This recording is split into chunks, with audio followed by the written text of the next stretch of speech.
1968, when I start to sing calypso, I used to shoot straight. All my enemies I killed slow. I would shoot right and left.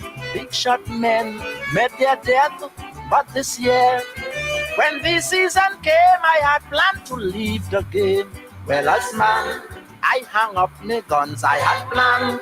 My career was done. Goodbye, fans. Chalky will teach the younger ones. But when Mr. Fool was stopped for charges laid by a cop, and she get paid, I said, yeah. And when the border tell Ivan Williams to go, I get sane, and I put on the guns again.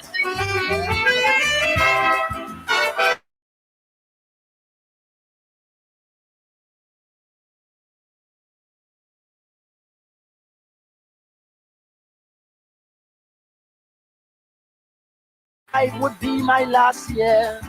I'm going overseas to further my history studies. 4 crowds now, 1 tempo, and I can't sing fast so before the crowds pull me down, let me leave the people down. So as man, I hang up my guns from this land. I had planned to run, but I found Chalky will be in Washington. But courthouse changed my fate, for under clause 68, big boys are charged and then discharged. And when 610 radio tell the dumb brother to go Jimmy Mail, I put on the guns again.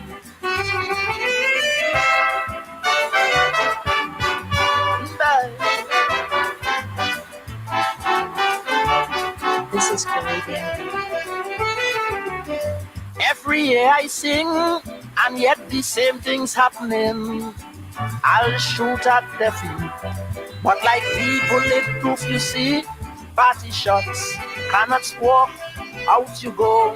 Once you talk, look he run. Mr. Owen Merritt from the States and the Senate. I fed up, I hung up my guns, I close shop. All my bullets gone, time to stop. On the stage, let new stars be born. But then the auditors show $10 million gone, so them party crooks, some thief, some took. And when Mr. Eugene Moore was pushed out of Whitehall door in the rain, I put on my guns again.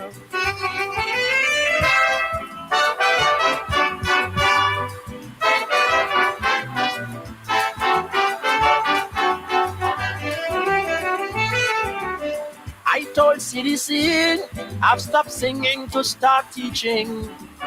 For as I can see, their judges also need training. Many men do not know what is true. Calypso, so I feel I must train the young that go hard form won't go wrong. I hang up, me guns on the line, I close shop. I plan to resign, time to stop. Then sobers made me change my mind. For when King Sobers kneel down in front the Queen in Bridgetown, a king is right and be all night. And when them big store owners push out for apple vendors in the rain, I put on the guns again.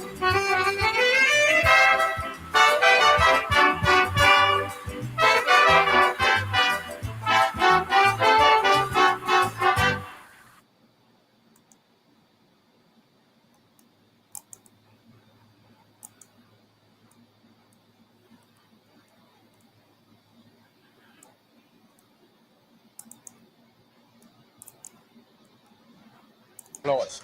Would you give the band a round of applause? Would you give the band a round? And 4 beautiful sisters doing some beautiful chorus work for us. We call them the Review Angels. Give them a round of applause. Give them a round. Listen, you know what's my biggest problem? My biggest problem is my fans and them. Last year they come knocking down my door. Black Stallion, Black Stallion. I said, well, what happened? They say, listen this. You know, all them other singers just sit down and write a little smut now and then. You mean you can't write one for we? I said, all right. I can write this smut for them. I sit down, I take up my pen, and I take up my paper. I start to write my smut. Play the thing, play.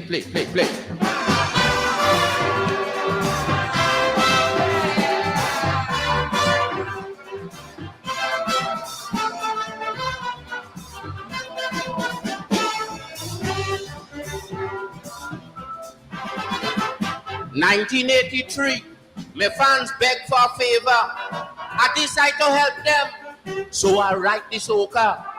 Last year they come back with a different story. They say they want something smutty about Gino Dorothy.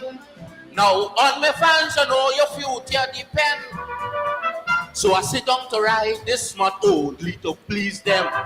But as I take up my pen and my piece of paper, and I write out the first verse, listen what I remember. Oil money come, oil money go. Poor people remain on the pavement and ghetto. When Mr. Divider start to divide the bread equally, I go in and finish the whole damn calypso about Dorothy. How I jam she, how she jam me, how we back, bread and we roll back.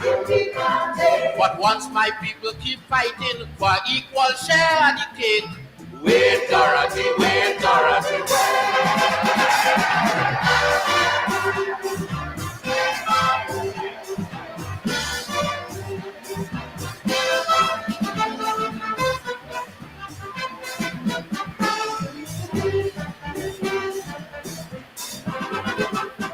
take up the challenge just to prove to the lot. I decide to show them I could write a smut about this Dorothy woman who come down to the island and we happening with Bachi when we come out the steel band. Look, I done hire two girls to put on some short thing. Was to come on stage and show how Dorothy whining. But it's a wrong thing I'm doing. So when I strike up the first note, suppose Jaja punish me with a stroke in my one throat. Because the Ku Klux Klan office still Alabama, and in Brixton, England, my people still under pressure. Anytime I see that South Africans are free, I go in and finish the whole damn calypso about Dorothy. Oh, I jam she, and she jam me. Oh, we back, and we roll back. But once my people keep fighting with so much children life at stake, wait, Dorothy, wait, Dorothy,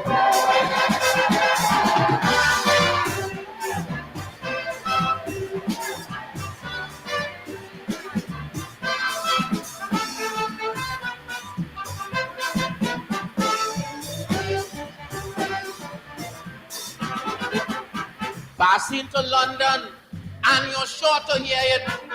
They just call calypso music, rum music. They say all entertainer today using the culture to help the people plan a better future. In this world today of nuclear and revolution, the calypso man still singing about rum and woman. But I'm just making sure that when they run in the big mouth, it's the black stallion music that they talking about. Because them politicians still can't form a federation. So much meat in the hole in. Caribbean people still suffering. Anytime I see a true West Indian unity, yes, I go in and finish the whole damn calypso about Dorothy. Oh, she jam me, and I jam she. Oh, we back, and we roll back. But once my people suffering with so much children life at stake, wait, Dorothy, wait, Dorothy.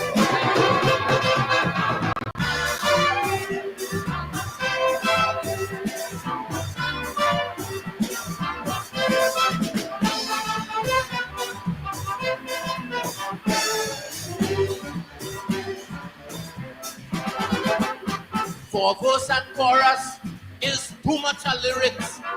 Don't sit down and write smart in this moment of crisis. My head saying yes, but my heart saying no. And I just follow my heart when it comes to writing Kaiso. Now to all my fans who want smart, I'm very sorry. But my pleasure does always come second to my duty. And my duty is to make sure that my people life happy. And anytime that thing happens, we go jam down Dorothy. Because so much of famine in Ethiopia, assassination, I say going on in India. Anytime I don't have to live with them frightful things around me, yes, I go in and finish the whole damn Calypso ball, Dorothy. Oh, I jam she, and she jam me. Oh, we back, and we roll back. But once my people suffering for an equal share of the cake.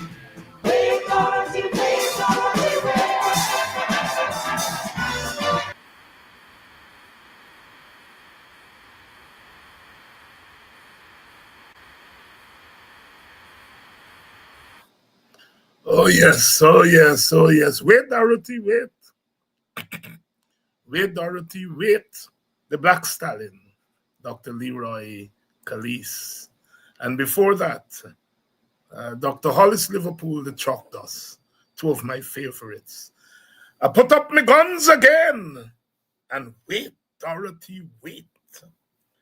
Yes. You know, I thought about retiring and, I got some books I want to write, I got some books halfway and quarter way and three-quarter way. And I want to finish writing them. And I decided, I was going to leave the stage and go and write books. But when they start to chase me off the stage, I said, so all you want me gone? Well, I stay. I put up my guns again. And I said, I'll turn Politics 101 into a social media laugh joke program, gossip and them story, and entertainment. But when I saw what happened on September 1st, I said, let that entertainment wait. Wait, Dorothy, wait. Good evening to you. Politics 101 is back. Politics 101 is back. Wherever you're joining us from, St. Lucia, St. Vincent, the wider Caribbean, North America, of course. I'm starting with the diaspora first. How about my brothers and sisters in Canada? Good evening to you. Those of you who are joining us from Europe, especially those of you in Great Britain, the United Kingdom, England, further afield in France. Some of you are joining us from Africa. Welcome to Politics 101. Those of you who are joining us from Paramaribo, Suriname, French Guyana, and of course, those of you who are where I am now, in Guyana, beautiful Guyana. Good evening to all of you. Good evening to the people of Linden, Georgetown, New Amsterdam, the people on the quarantine, West Bobis, Region 4. Good evening to all of you. Region 3, West Side, and the Essequibo Islands. And of course, those of you who are in regions 7, 8, 9, and 1, what we call the interior. Welcome to Politics 1. It's been a long time. It's been a couple of months because we've been on the campaign trail, and we put a pause on Politics 101, but we're back. The elections are over, or that phase of the elections are over, and now we're back. Welcome to Politics 101. Here, of course, we educate, we learn, we advocate, and we stand up for our rights. Get up, stand up for your rights. Um, so we're back. We're back. We're back. Good evening to you. It's Monday evening. It's the beginning of the week. And please share the link. Please share the live and let everyone know that we're back. We're back. Some of you are here already. Please spread the word that we're back. We're back and we are ready to roll. Lots, lots. Lots of things to talk about. Lots of things to talk about.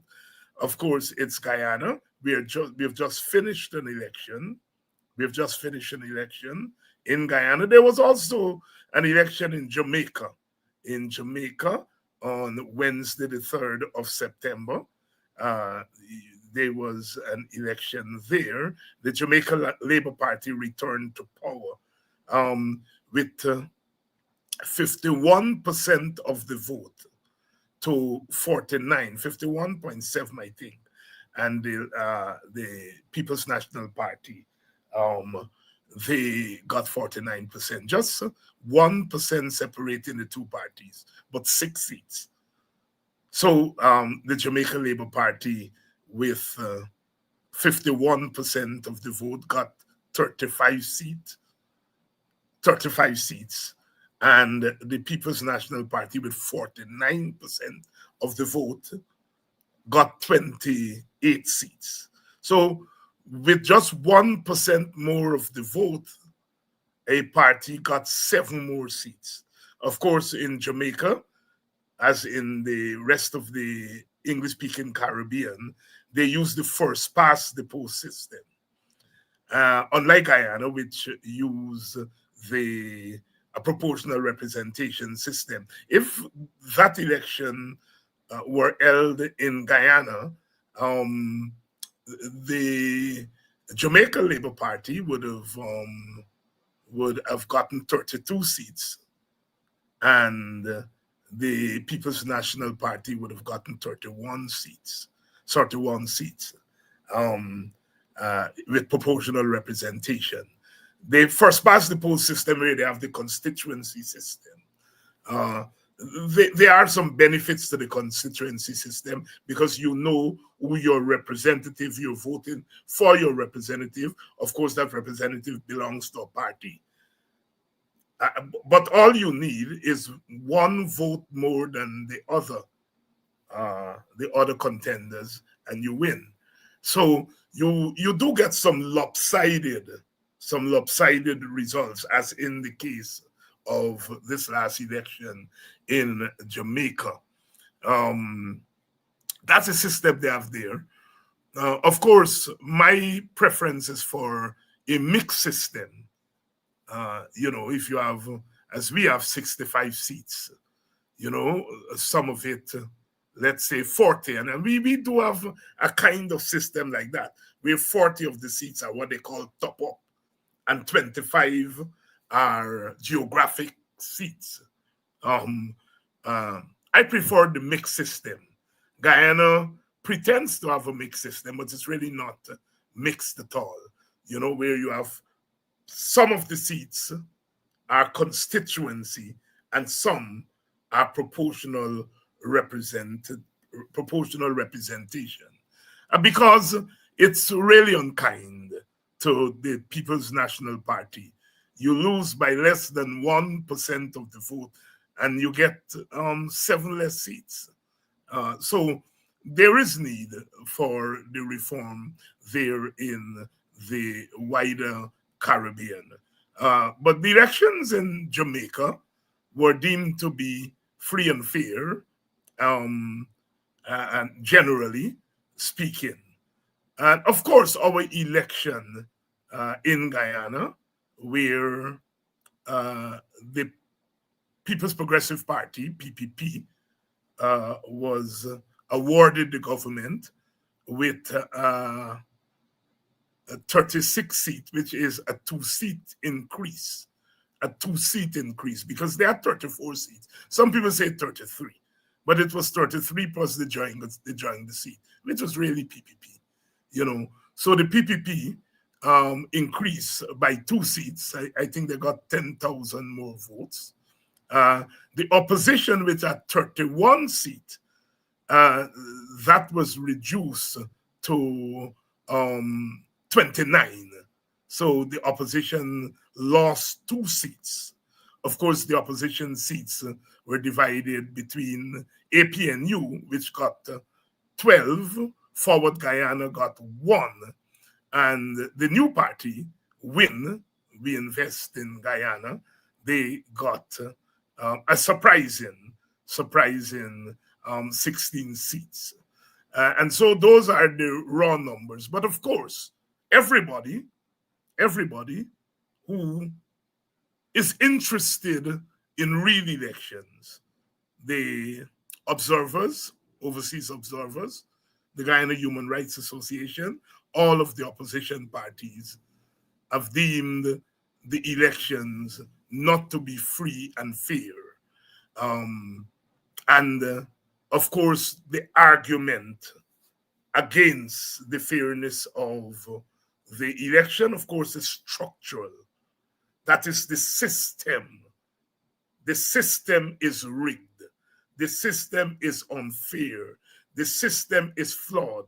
So if the system is unfair and flawed, the results are going to be flawed and fraudulent, as was the case in the September 1st election. We went into an election with a voters list that is the same as the population. We went into an election with the knowledge that voter impersonation marred the previous election in 2020, but there was no mechanism in place to protect against voter impersonation, no biometrics. We went into election with the disenfranchisement of part of the population. Prisoners who were on remand or are on remand were denied their franchise, and that is unconstitutional. We went into an election where vote buying was the norm. Vote buying was the norm. Vote buying has always been there and thereabout in elections. But this time, vote buying was so widespread, it was ridiculous. And we know at least 2 parties engaged in open vote buying, prompting GCOM to remind that vote buying is a crime. GCOM must have seen vote buying and prompted them, but they did nothing. They did nothing. We went to an election where the GCOM machinery was controlled by one party, and that is the PPP. Was controlled by one party, and that is the PPP. We went into an election where the state media, that is the media that is owned by the people of Guyana and managed by the government, that media was, to say it was biased in favor of the PPP is being nice. No, that media, the state media, whether it was the Chronicle, NCN, or whatever, they functioned as party newspaper, party media, PPP media. And so there was unfair access to information. We went into an election where the PPP brazenly, barefacedly used state resources, whether it's state vehicles, state monies, state assets, as part of the PPP campaign. So the elections observer, they usually come here a couple of days before the election and they pronounce an election and they go away. This time, all of them basically said the elections were not free and fair. They certified the election because that's what they came to do. They came to certify the election, but it was so barefaced that even they'd been making recommendations to improve the electoral system since Dunaway, as far back as 1997. And they've been making recommendations, and these recommendations have not been heeded. The PPP continues its merry way. And so therefore, in a structural way, in a systemic way, the election was rigged in favor of the PPP. Now, people may ask, how do you know it's rigged? Well, we found out by accident in 2020, those of you remember. We found out by accident how the elections were rigged. Remember, GCOM did not make a declaration as they should have done in 2020. They went to an audit, a forensic audit of the votes, which means that you go into the box and you open the box, you open the ballots, and you check the ballots against the statutory documents. So you have the documents which said John Tom voted, and you go in and you said, yes, John Tom voted. But in many cases, they went in and found John Tom, Paul Passad, voted 10 times, voted 2 times, voted 3 times. They were able to do that because they were able to open the ballots, a forensic audit of the votes. So you check the votes. That is different from a recount. A recount is that you check the ballots to make sure that the numbers mesh up with what is in the statutory document. The statutory document say 40 people voted. You check to make sure that 40 people voted.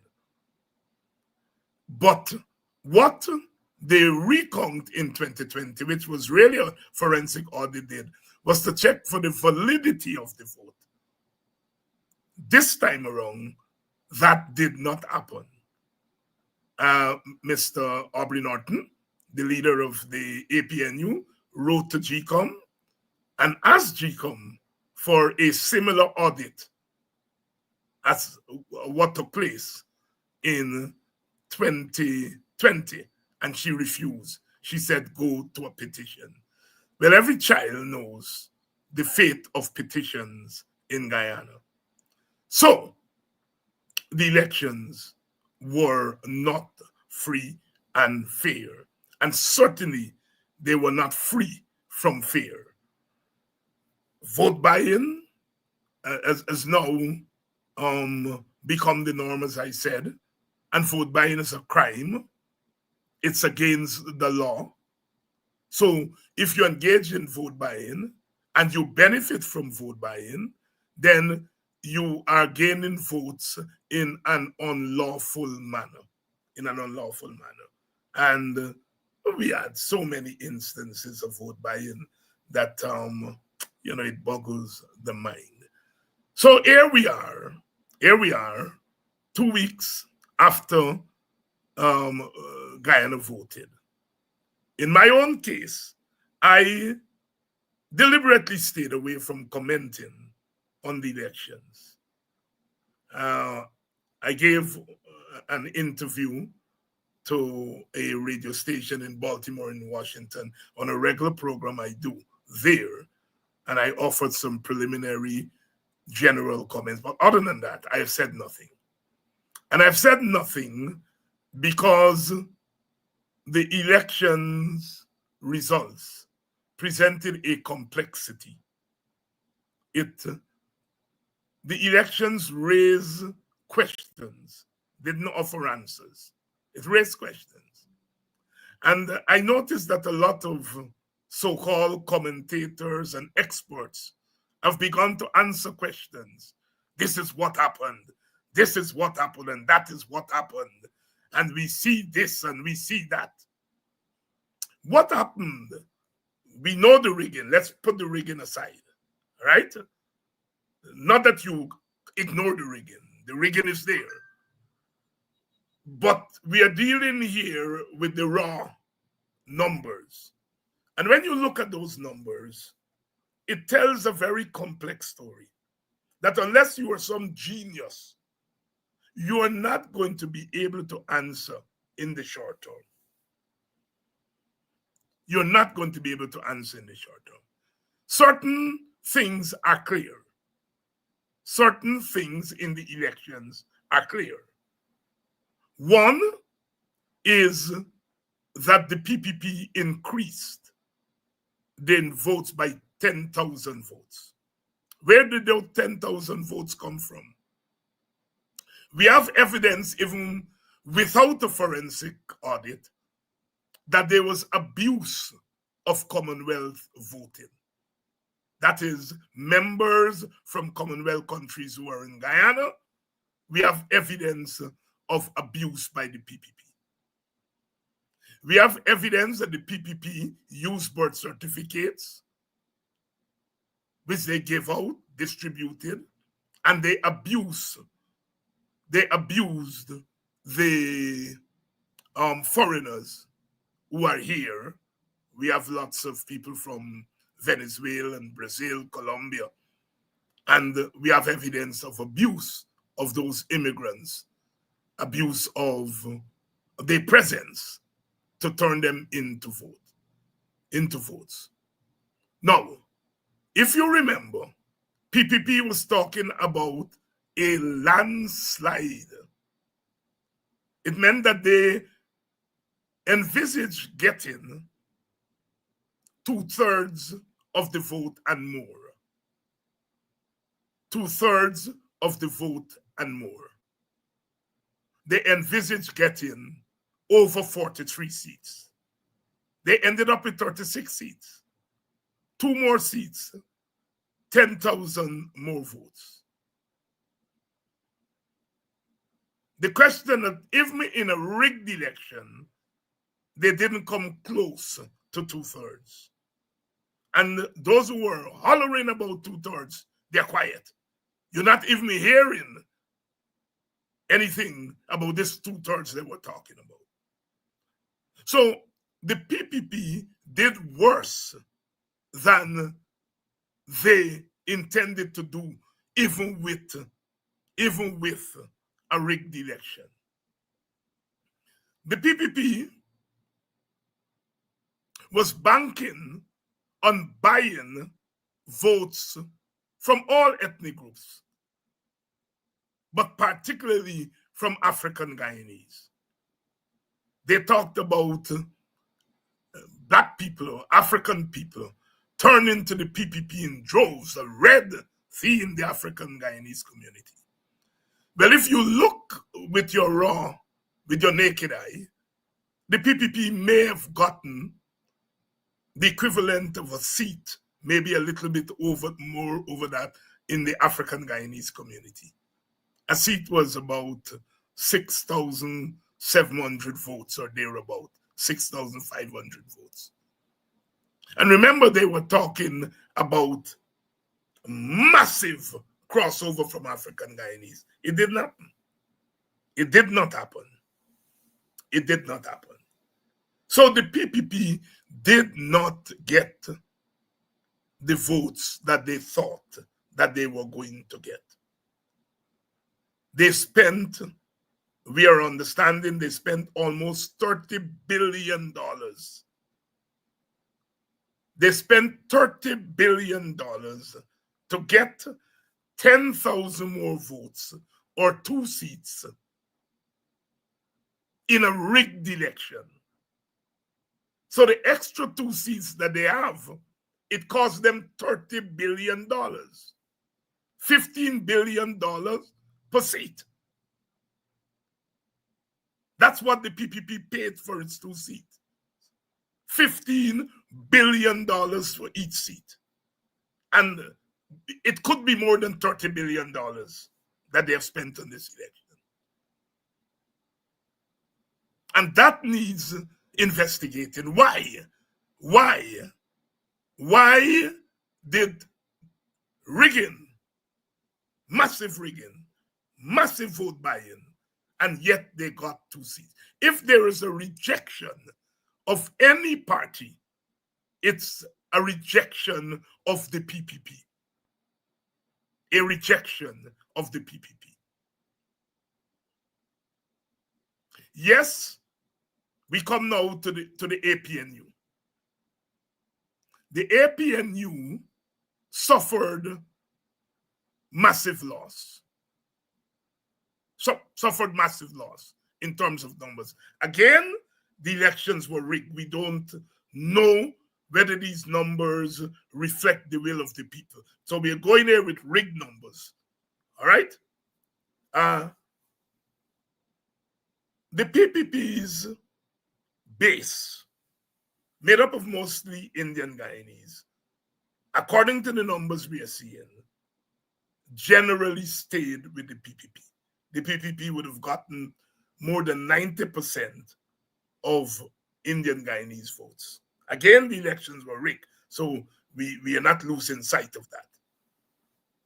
So the PPP's base stayed with the PPP. And we have to figure out that. Why, after the PPP behaved so badly, that its base stayed with it. On the other side, the APNU base split its votes 3-way. About a third of them voted APNU. Another third voted Win, or a little bit more than a third. And then the rest stayed home. The rest stayed home. We have to try to figure out why African Guyanese, unlike their Indian Guyanese counterparts, they split their vote 3-way. When you take the APNU vote, Forward Guyana, AFC, ALP, they are the same, different parties, but, we know that they're, breakaway parties. The AFC was part of the coalition, and so forth. So they were able to get about 80,000 votes, 85,000 votes among those 4 parties. Win was able to get about 90-something thousand African Guyanese votes, or thereabout. And it is estimated about 30,000 of APNU voters stayed away from the election. Now, you're hearing the story that racial voting is over because African Guyanese voted for Win. And I've never heard such ignorance in my life. All that African Guyanese did is to split their votes between 2 opposition parties. They did not cross over to the PPP.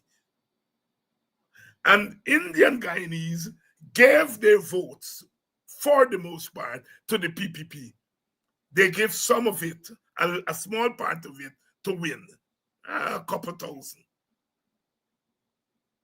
So African Guyanese continued to vote along ethnic lines. Indian Guyanese continued to vote along ethnic lines.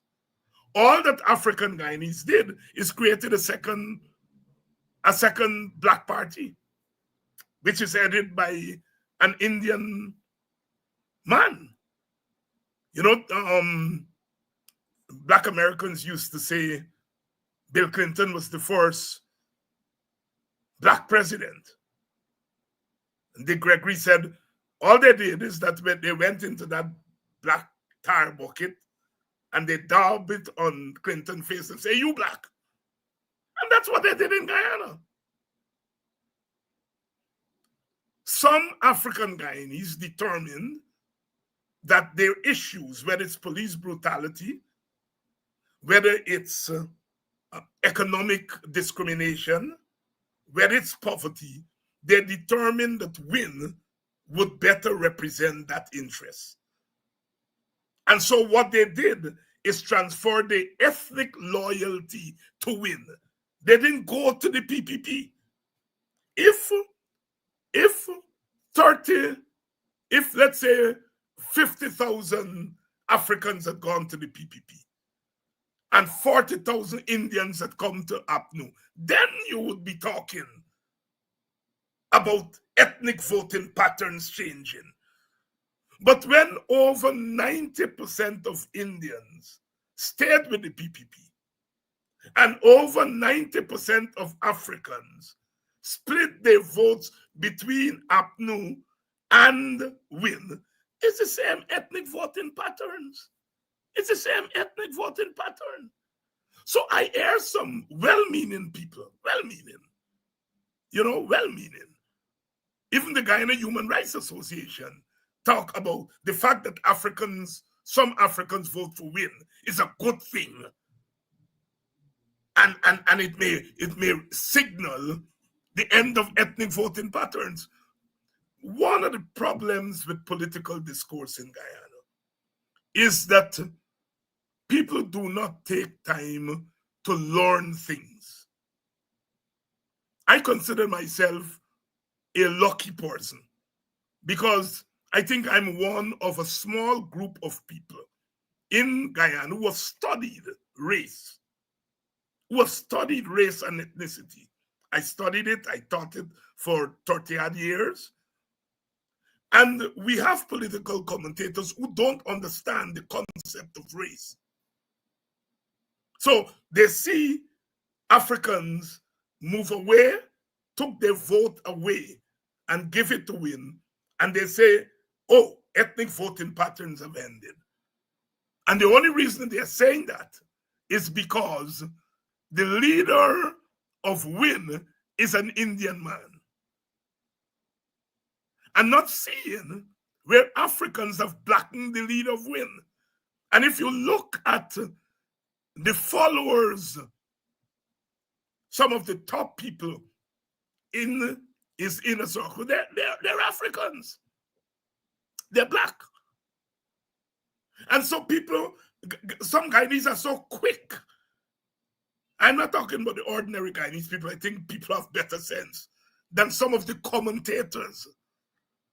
They don't take time to think things through because they don't sit back and say, let me try to understand what's happening here.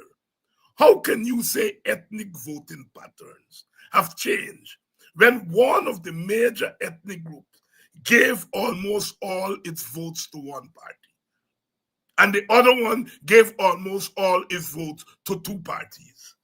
How can you say such silliness? You can only do that if you don't understand how race and ethnicity work. What they've done is that they have blackened Azadin Muhammad, and he now has the task of an Indian man leading a black party. Let's see how he will deal with that.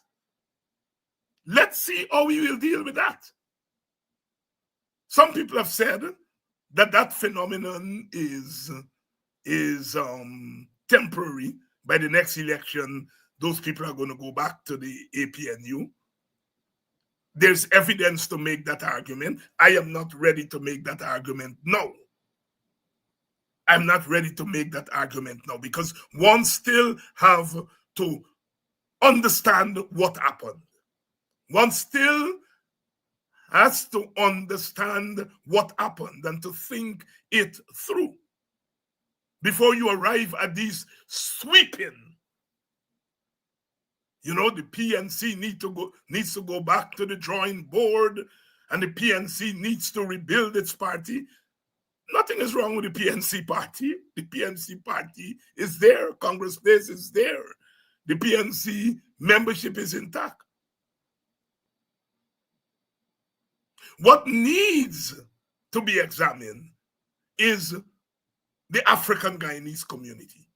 What is it that drove them to create a second electoral party? If you remember in 2015, 2006, 2015, one is not too sure about 2020, 2006, 2011, and to some extent 2015.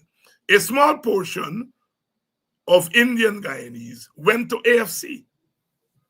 What they did was to Indianize the AFC and to make it comfortable for them, just as the Africans have Africanized a blackened win. Those of you who know your politics will know that when Barack Obama entered the race in 2008, African Americans did not vote for him, did not vote for him when he started. They were voting for Hillary Clinton.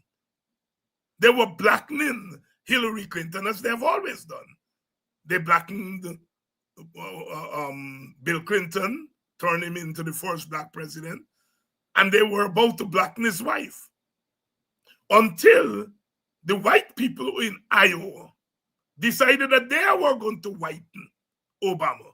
Here was this half black, half white guy, and white people had to make him into a white boy and vote for him in Iowa. And then black people say, so you all whiten him? We now going to blacken him. By the time he got to South Carolina, the black people started to blacken him.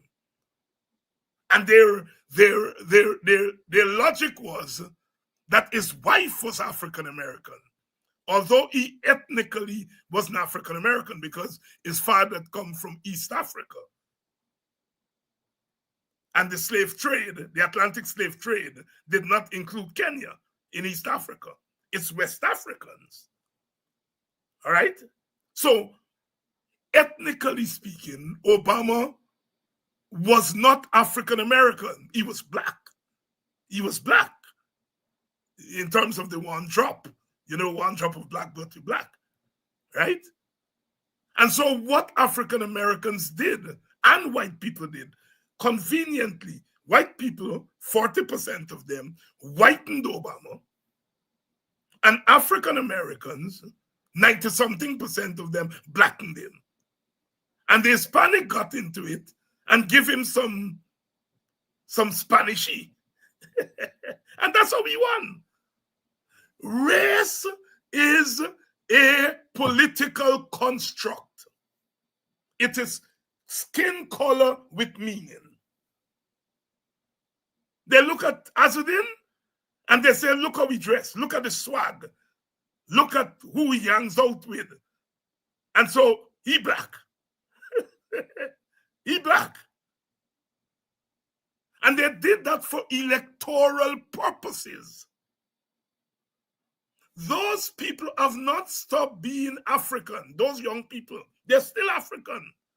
But for electoral purposes, they've blackened Mohammed. For whatever reason, they're disenchanted with their ethno-racial party. We have to figure. I think we have a sense, but one has to talk to young people to hear why is it that they have blackened Mohammed? Because that's what they did. And usually, when you do that blackening, it is conveniently done. It is conveniently done.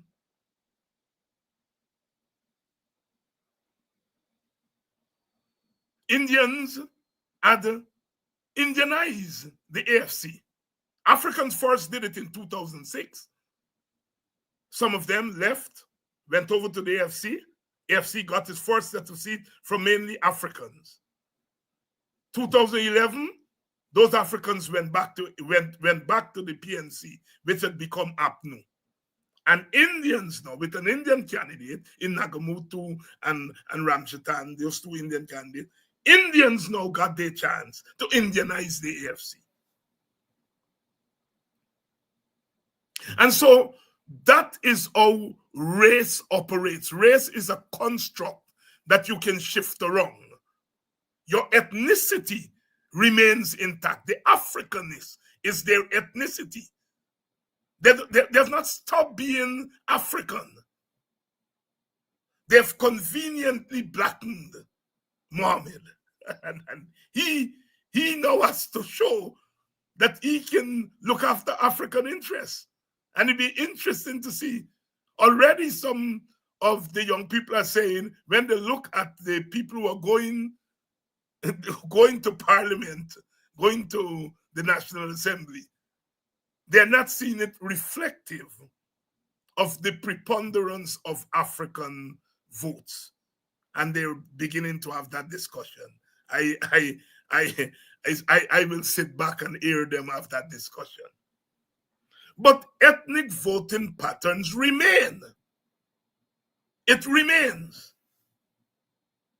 People, the commentators in Guyana, are guilty of not studying issues. Let me give you an example of what I'm talking about.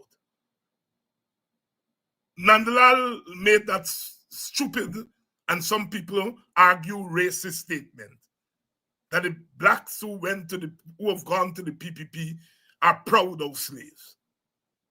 No, Nandalal has not read, I am sure, one page on slavery, one page on race, much more a book. And so he doesn't understand concepts. House slave has two meanings.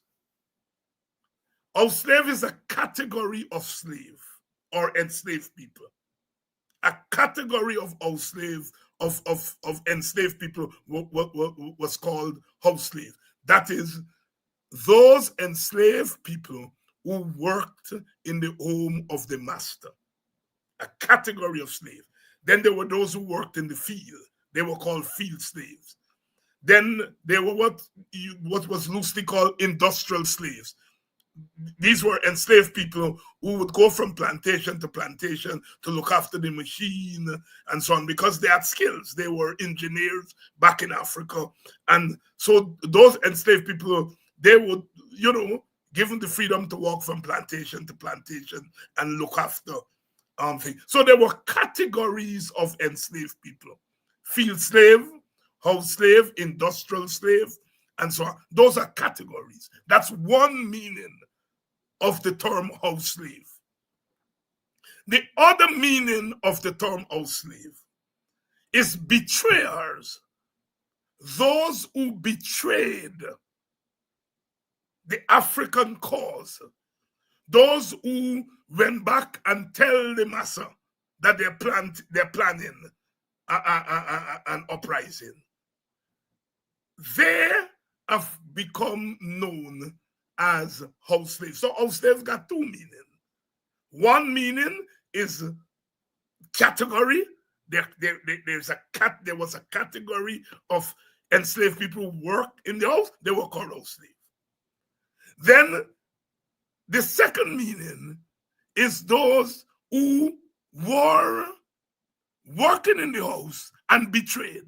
And there were even some field slaves who went back and talked and carry news. So a field slave who betray the African cause becomes a house slave. So house slave got two meanings.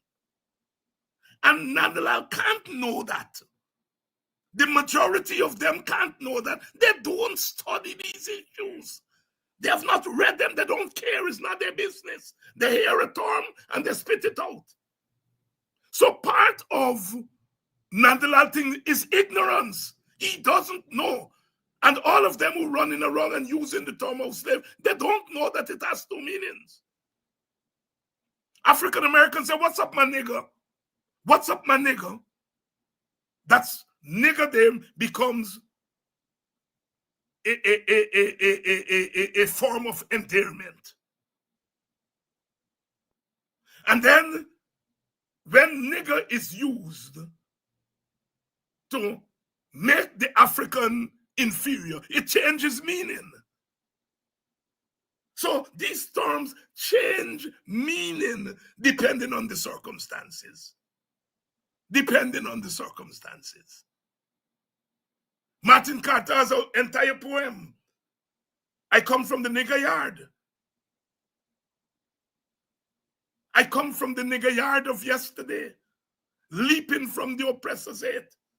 The nigger yard becomes a place out of which the new identity, the resistance identity, what we now call West Indian, what we now call Afro-Caribbean, it came out of the nigger yard experience. So there is a nigger yard of slavery, and there's the nigger yard of resistance to slavery. And people have to understand that these things have shifting meanings. And they don't know that. And they throw around these terms. People call anybody who says anything on race is called a racist, especially if you're African. When everybody knows, or ought to know, that the definition of a racist is one who believes in the superiority and inferiority of a group of people. That is, you give this skin color the meaning, this skin color is inferior. A white skin color is superior. That's the classical definition of racism. People have prejudices. There are people who don't like dark-skinned people, black-skinned people. Even some black people don't like black-skinned people. Those are prejudices. But then when you then give meaning to your prejudice, then when it moves from prejudice to race. When you have the power, you don't like black people, or you don't like brown people, or you don't like white people. That's your prejudice. But then you become the president, and you have power, and you use that power to implement policies to advance your prejudice. Your prejudice then move from prejudice to racism, structural racism. I never called Jack Dio racist. I don't know whether he's a racist. I've never heard him say that he believes that Indian people are superior to black people or vice versa. I never heard him. So I can't say he's a racist. And that is why I don't call people racist easily. People call me racist easily. It's their ignorance. What I do know about Jack Dio is Jack Dio as president has done nothing to dismantle the racist system that we inherited from slavery and colonialism.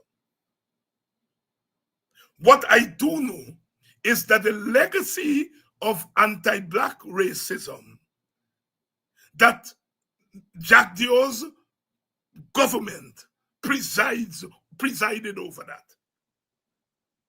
And so he embraces the system that leads to racial discrimination. Freddie Kissoon once called him an ideological racist, and he sued Freddie. The case never went to fruition. It never went to its logical conclusion because Freddie was so frightened that he entered into a deal with Jack Dio. I was Freddie's expert witness. I appeared in the stand and explained the meaning of racism. I was cross-examined by Santos, Bernardo Santos, and many people felt I held my own in explaining racism for Freddie because he called Jack Dio an ideological racist. What he really meant was that Jack Dio was a structural racist. Jack Dio had embraced, Jack Dio's government had embraced the ideological infrastructure of race. And Freddie was right. he ended up making a deal with Chatio because he was a coward. And many people feel that that deal has led him to where he is now. But that's his business. That's not my business. All right?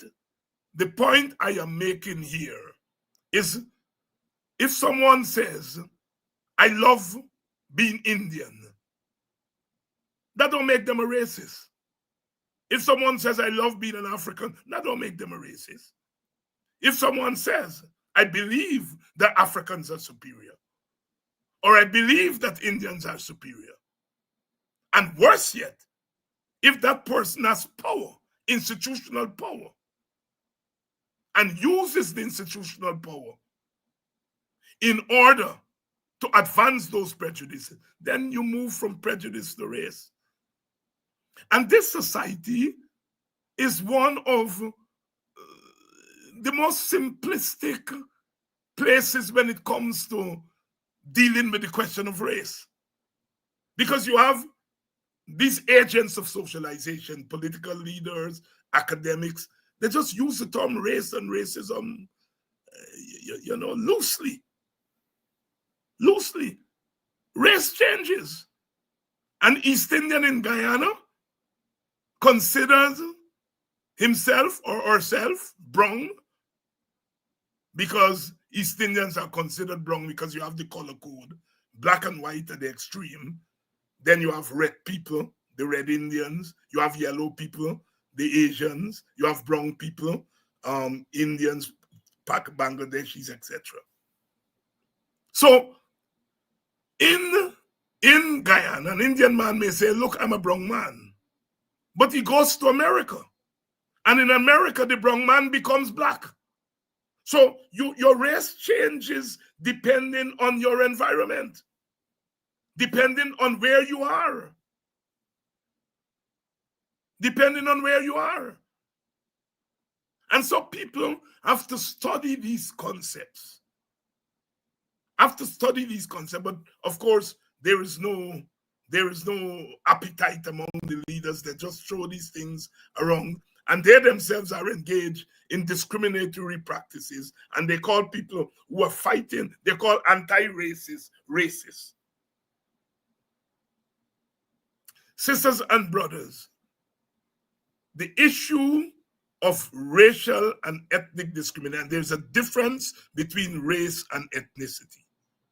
Race is a political construct. Ethnicity is a cultural construct. An African may vote for an Indian party, an Indian-led party. That doesn't mean his ethnicity changes. Even if he goes and eats with the hand, most Africans don't eat with their hand. They look down on people who eat with their hand. But in order to prove when they cross over, in order to prove that they are Indian and whatever they eat with their hand, I don't know. Maybe that's it. Nobody has to give. Nobody has to give an excuse, give an explanation. If they decide to go and vote for or join another party or vote for another party, nobody has to do that. It's your right. You go and join any party that you want to. There's generally what we call the Black Party, the PNC, the Indian Party, the PPP. I never belonged to the PNC. I never, in that sense, I never joined the Black Party. But although I never joined the Black Party, Black people never felt I was hostile to them. Because although I didn't join the Black Party, I never stopped being African. And this is the challenge for some of these youngsters who are joining the PPP or whatever, They feel that they have to separate themselves from Black people.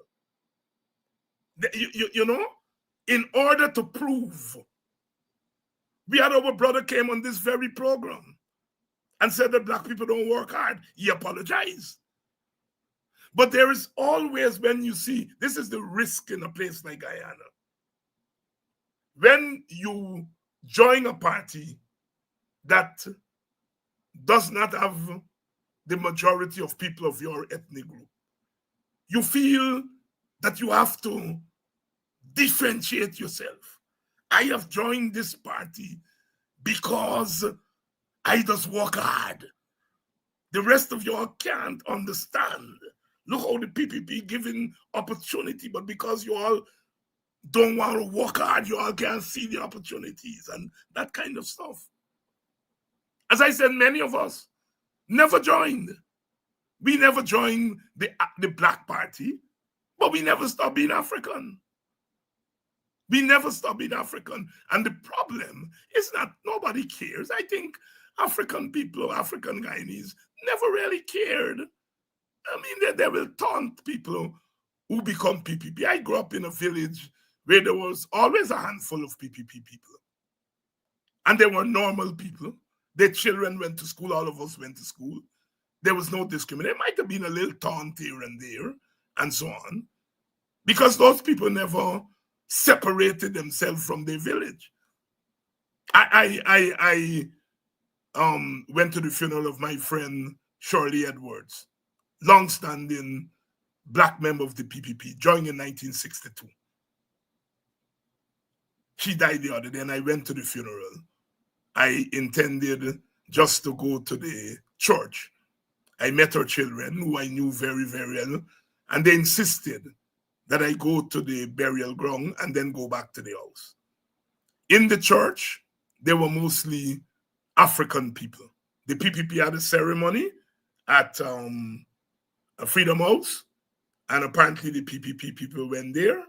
When you went to the church, they were mostly African non-PPP people.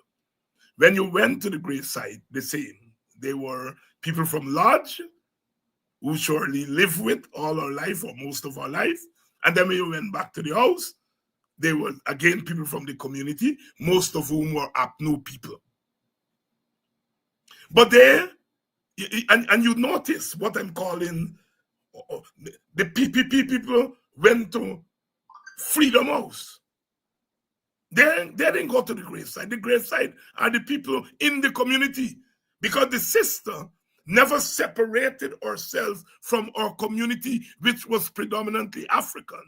So although the community was predominantly African, predominantly PNC, they went to a graveside and her house to bury her, because she's a member of the community, and she never treated that community as though she's superior to them.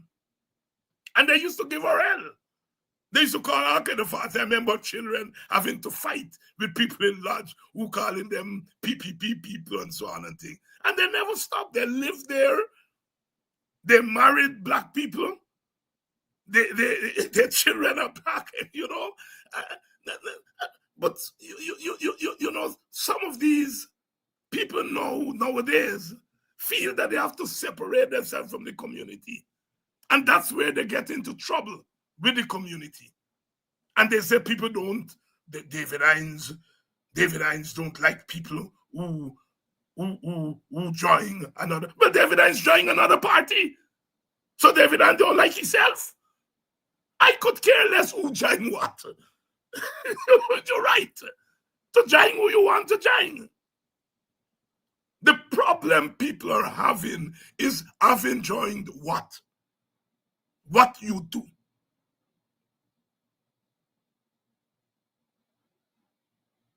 I never hear Roger Luncheon. Well, he did once say, Roger Luncheon did say one time that there were no qualified people to work in the foreign service. You know, that was he did. But generally, I didn't think Luncheon was anti-Black. People like Belgrave and Clinton Collymore live in the PPP, but they never came over as anti-Black. And some of these younger, or this generation of people who are going to join PPP, they come over as dissing the people of their own group. And that's where the problem comes in. That's why people call them names. They tell me that I call people slave catcher, as if I invented the term slave catcher. There were people who were catching people and trading them into slavery in Africa. There were Amerindians who were catching Africans and carrying them back to the plantation. Even some of the maroon communities. These are Africans who ran away, went up into the mountains in Jamaica and Suriname and so on. And in some of the treaties, they agreed that they were going to turn back Africans who were trying to come up into the maroon communities. Slave catching is a fact, is a concept. Of course, we don't have slaves now to catch, but the concept of turning in your own is the concept. So when I use the term slave catcher, I was using it in its modern sense. I was using it as a concept. That here is a brother who's shackled because the government is offended by something he says. And you are condemning that brother, which means you are turning that brother in.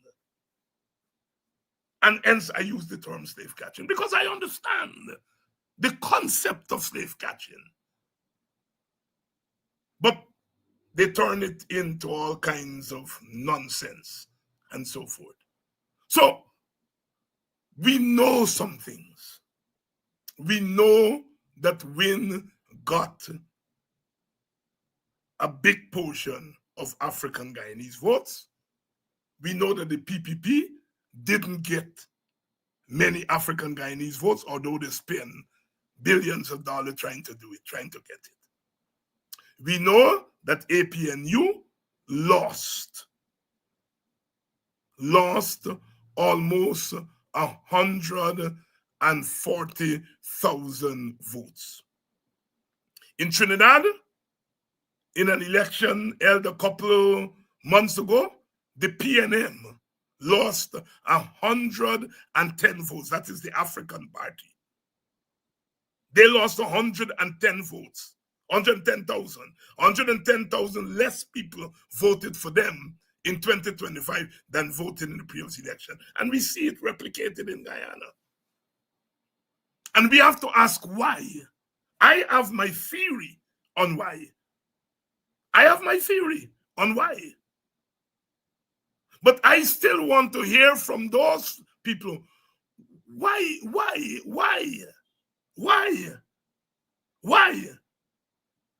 The young ladies in front of where I live here say, one of the young men living at the back of me here, he sells guinea in Georgia. He come out with the guinea and he telling them, girl, they must vote Win. And they said, why you must vote Win? And he said, because we're not voting race, we're voting for change. Whatever that means, right? The elections, and they ask you what change means. He said, we got to get rid of the PPP. The election's over, he come out with the guinea. And them girls say, where the change? He saw it eat. They say, you still got catch minibus and go and sell guinea in Georgetown. And the PPP still in office. He suck it eat. He not talk to them now. We have to. I am not passing judgment on the people who voted for Win. I have not, and I'm not about to do so now. I am saying that let us find out what drove them there. And also find out what prompted 77,000 plus the 8,000 or 9,000 that AFC and Amanza and what's her name? ALP got. What prompted them to stay the course? What prompted the 40,000 and more to stay home? We have to find that out. And then when we find that out, we can then determine whether it's temporary or it's permanent. We know that the buying of vote was a big factor. We know that. But there were some African civil servants who I don't think were lured by a $40,000 or $57,000. They voted for Win. Why? Right? We have to find out why Indian Guyanese have, after giving Win a hearing, at some point pulled in and didn't give Win their vote. Why? Why there's a different electoral attitude between Africans and East Indians, and to some extent Amerindians, our indigenous people? Because voting for Win is not cultural, it's electoral. It's electoral. But of course, electoral behavior flows, I am arguing, from culture. And I don't, everyone, if anybody told me or tell you that they expected the result, they would be lying. I am now learning that some people knew that the result was going to be what it turned out to be, because apparently they did polls, and the polls showed them that there was a shift among African Guyanese. But that's only the people who had access to the polls. The vast majority of us did not expect this result. I mean, I expect the PPP to be rejected. I know that. That I expected. I never thought that Africans were going to vote in large numbers for the PPP. In fact, I worked to prevent that. I worked to prevent that, because I thought that the PPP was manipulating Africans. The PPP was taking advantage of the impoverished state of Africans. And so I detested that. In the same way, I detested when the PNC used to manipulate Indians when they were in power.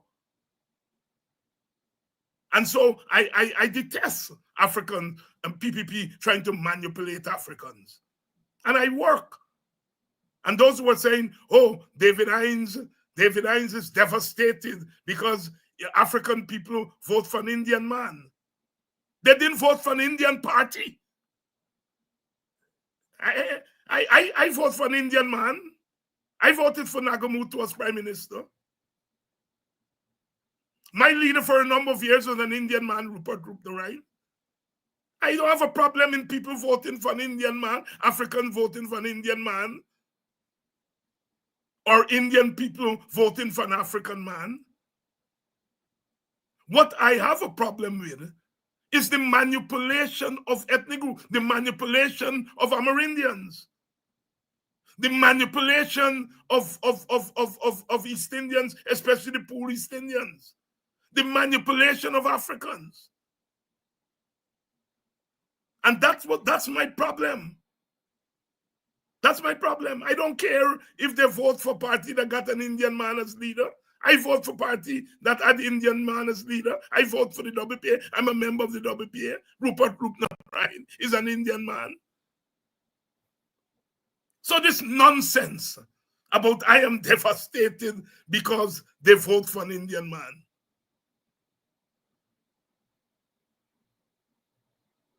They give their electoral support to an Indian man. And I think it's a rational decision. It may have consequences for the group. It may have consequences. You see, people take individual action. They treat the vote as an individual.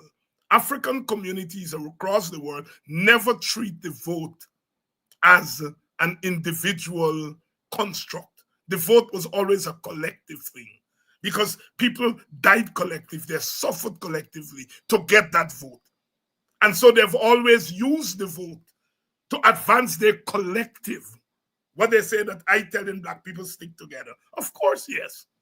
Use your vote in an environment of ethnic competition to use your individual vote to bring collective benefits. I have no apologies to make for that. I have no apologies to make for that.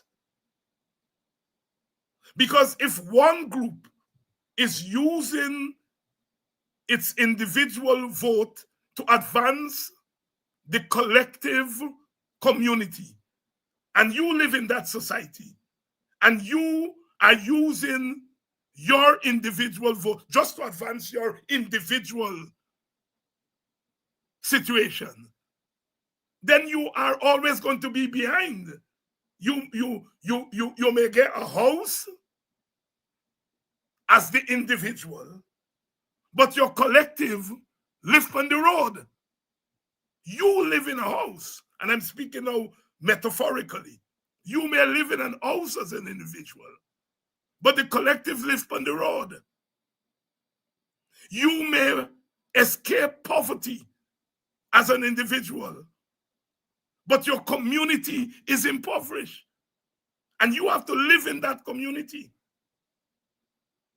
And when that community is impoverished, it shows tendencies that reflect that impoverishment, which could impact on you.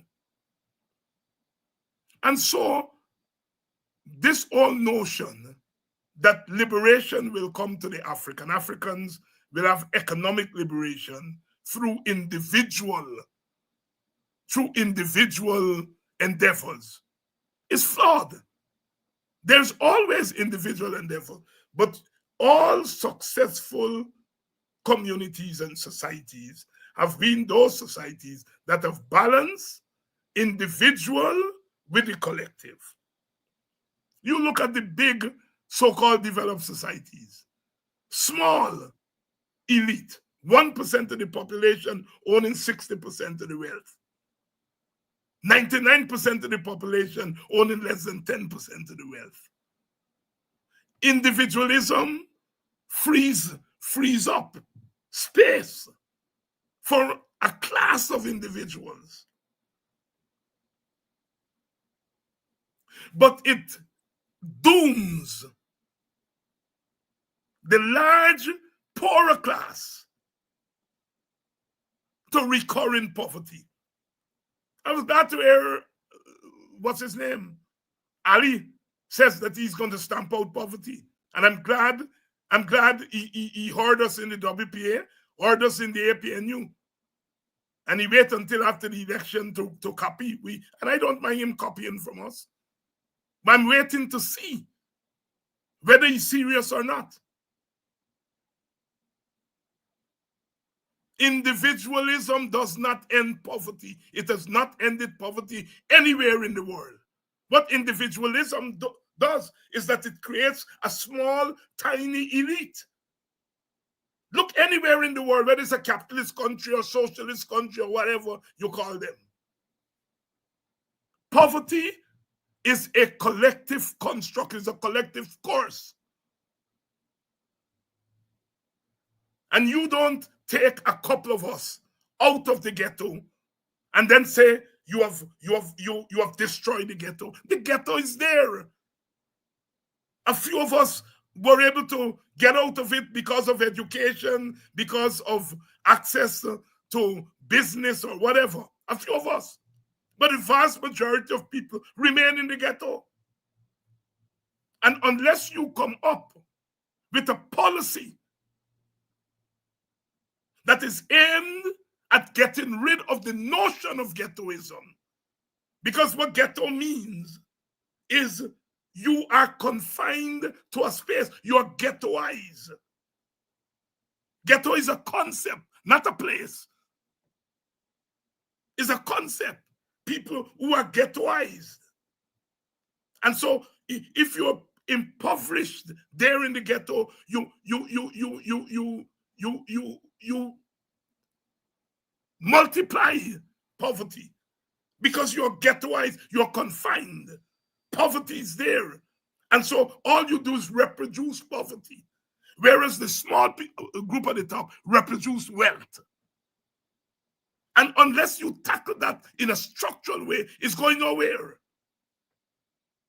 So you can give Indians some better roads than Africans.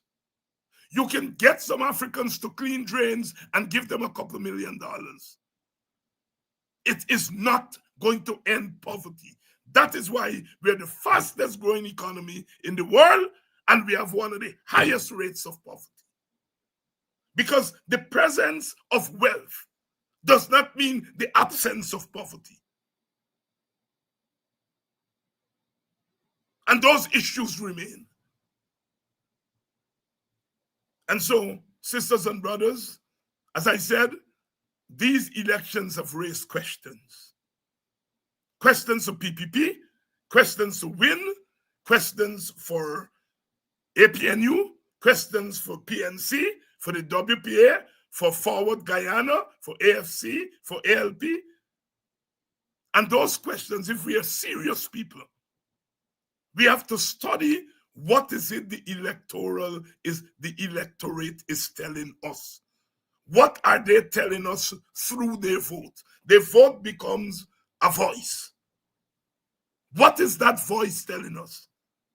It is not telling us they like PPP. It is not telling us that they reject APNU. People foolishly are saying that. They may be mad with the APNU, and they are rebuking the APNU. And people have always rebuked their group. But people are talking about the rejection of David Hines. David Hines is playing calypso, and young people don't listen calypso. One of the jackasses said. And using Al Crichton, that Al Crichton says something, and didn't read what I didn't understand what Al Crichton was saying. But the question has to be asked: why everyone wants to split up Africans? That is what I want to leave us with tonight. Why these people who want to split up Africans are celebrating the cohesive political and electoral behavior of Indians. They are lauding Indians for voting the overwhelming majority for one party, but celebrating Africans splitting up their votes. What is their motive? What is their motive? And that is what I have been fighting again, because I have concluded what their motive is. And they expected this election to validate their motive. And it didn't. It didn't. They put the individualism thing into the young black mind. Yes, don't worry with the group. Don't worry with the race. Worry with yourself. And they spend billions of dollars putting this big campaign. And it didn't yield them that result. It didn't yield the result that they wanted. I am happy about that. I could care less about who African vote for the PPP. There are always going to be Africans who will vote for the PPP, Indians who will vote for the PNC. That's not my business. That's the people's business. My business is using an election to reduce one of your major ethnic groups and a minor ethnic groups to economic inferiority. That is my issue. Because if you reduce them to economic inferiority, you can then control them. Slavery was about economic inferiority. The African was not an economic being. He was a commodity. He was not a human being who went out every day, reproduce his labor, sell his labor, and get paid for it. That is a normal economic being. You wake up in the morning, bathe your skin, dress up nice, smell up nice. You go and you work in the civil service or wherever you work, and you get paid a wage. And you get paid an equal wage, an equitable wage. That is why you develop trade unions, to ensure that your wages are equitable to your neighbor. But when you have a party in government who's trying to break that up and to develop categories of labor based on skin color, then you're getting into racism. You are saying those who clean drains look like this.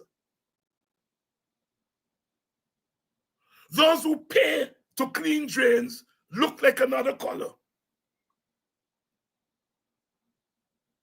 Those who are millionaires look like a certain color. Those who are not millionaires look like this color. That's racism. That is what racism is. Is that you give the economy a color. You give the economy a skin color. That is the racism that the PPP is practicing.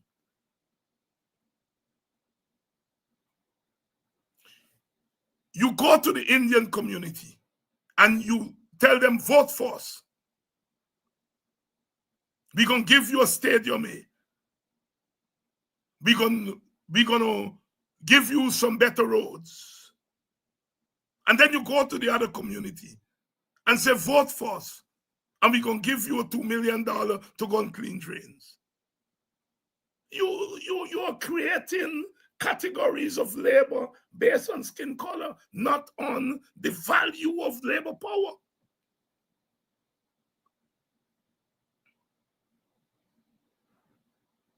I'm going to end with this.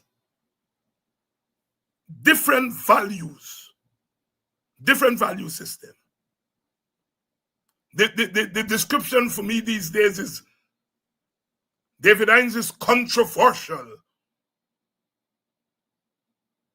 And he gives provocative commentary. And the example is that he calls Africans derogatory names. Jack Dio cuss Azudin, say he can't read and write. He said Azudin is a criminal. He called Azudin all kind of name.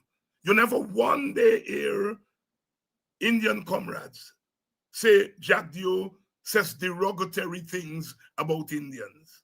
He says derogatory thing about an Indian individual, not Indian people.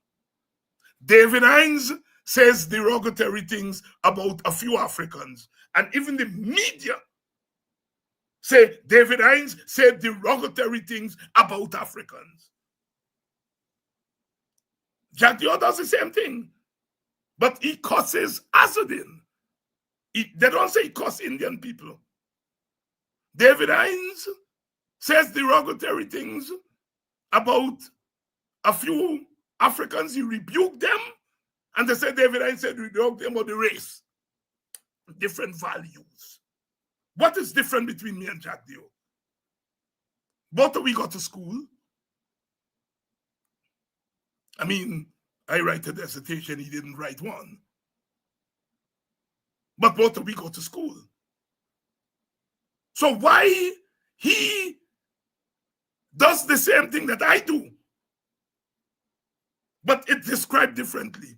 There is an anti-black bias in this country that even for somebody like me, who is qualified, there's sections in the media don't call me doctor.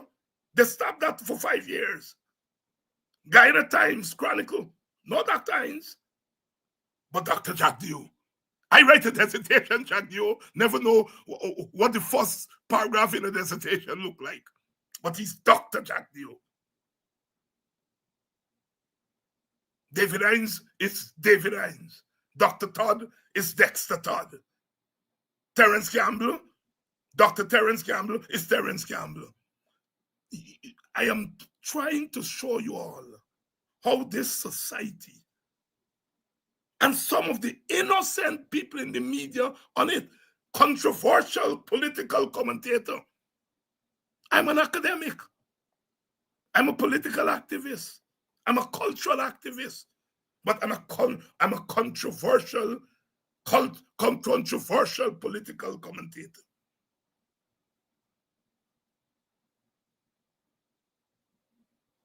They call me all kind of name. One say, oh, I is the fringe. I is a fossil. I is this, I is that. All kind of name they just call me. And nobody calls them controversial. But when I answer them back, I controversial. What is the difference between me and them? I know what's the difference.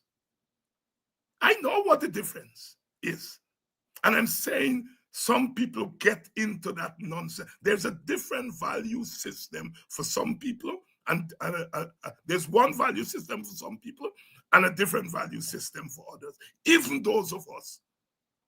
They're scandalized that I would become a parliamentarian. Oh my God. David Hines going into this august body. This body where you have angels. And here is the devil going in there. David Hines never go in any public place and telling no man but dildo. They turned that parliament into a cuss house. And yet, they're scandalized that I'm going there. They're scandalized. Because they don't want voices like me going there. Because I ain't going there for tell no woman but dildo. I'm not going there to cuss nobody. I'm going there to take my God-given talents, to take the experience and education that I've gotten, thank God and thank the Guyanese people for it. And going there to make a contribution to my country, a further contribution. I'm not going there to cuss nobody. I ain't going there to tell nobody but dildo. They have turned that place into the worst institution in the country. And then I said, well, David, I should not go there. As if I'm going there to clean that place up. That is part of my thing. It's to help to clean that place and turn that place into what it ought to be, which is a co-equal branch of government, the lawmaking body of this country.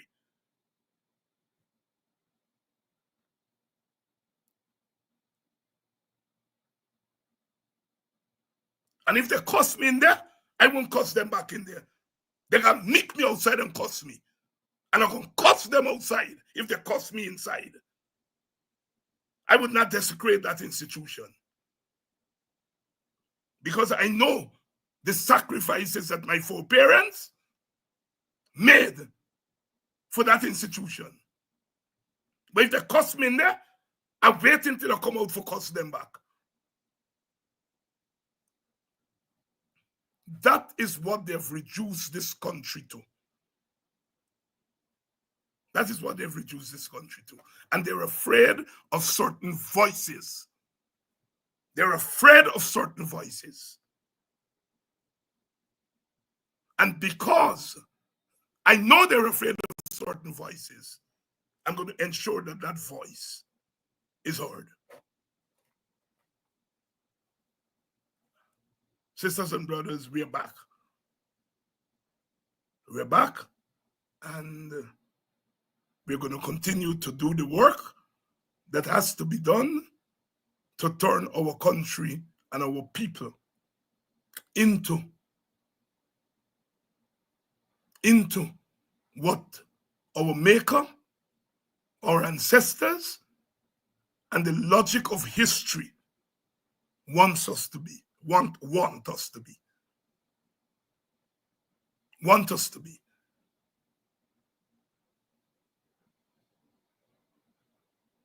We are what we are, and that's the way it's going to be. I'll see you all tomorrow night. Same time, same place.